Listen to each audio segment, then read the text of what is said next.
বিশ্বের সবচেয়ে বড় প্রযুক্তি প্রদর্শনী কনজিউমার ইলেকট্রনিক্স শো বা সিইএসএ এবার সবচেয়ে বেশি আলোচনায় হিউম্যানয়েড রোবট। স্থানীয় সময় মঙ্গলবার যুক্তরাষ্ট্রের লাস ভেগাসে অনুষ্ঠিত এই প্রদর্শনীতে দর্শকরা মানুষের মতো দেখতে রোবটগুলোর স্টলে ভিড় জমান। নাচা, বাজার করা, হাসপাতালের কাজে সহায়তা, এমনকি ব্ল্যাক জ্যাক কার্ড বিলানো সবই করছে মানুষের মতো দেখতে এই রোবট।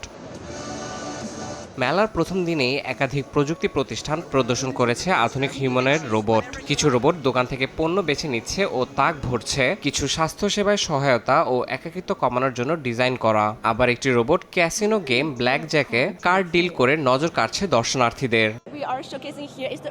রিটেল ও কনভেনিয়েন্স স্টোরে রোবটগুলো পুরোপুরি স্বয়ংক্রিয়ভাবে কাজ করছে। গ্রাহকরা আইপ্যাডে অর্ডার দিলে রোবট সেই অর্ডার গ্রহণ করে এবং নির্দিষ্ট পণ্যটি তুলে নিয়ে আসে। এছাড়া গুদামঘর, কারখানা ও ফার্মেসিতেও এসব রোবট কাজ করছে।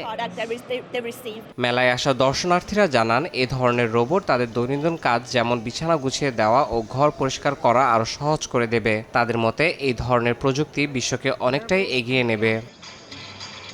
প্রযুক্তির অগ্রগতির সঙ্গে সঙ্গে প্রশ্নও উঠছে, এই রোবটগুলো ভবিষ্যতে মানুষের জীবনে ঠিক কিভাবে জায়গা করে নেবে তা নিয়ে অনেকে শঙ্কা প্রকাশ করেছেন। বিশেষজ্ঞরা বলছেন, হিউম্যানয়েড রোবটের এই অগ্রগতি ভবিষ্যতে দৈনন্দিন জীবনের ধরনই বদলে দিতে পারে।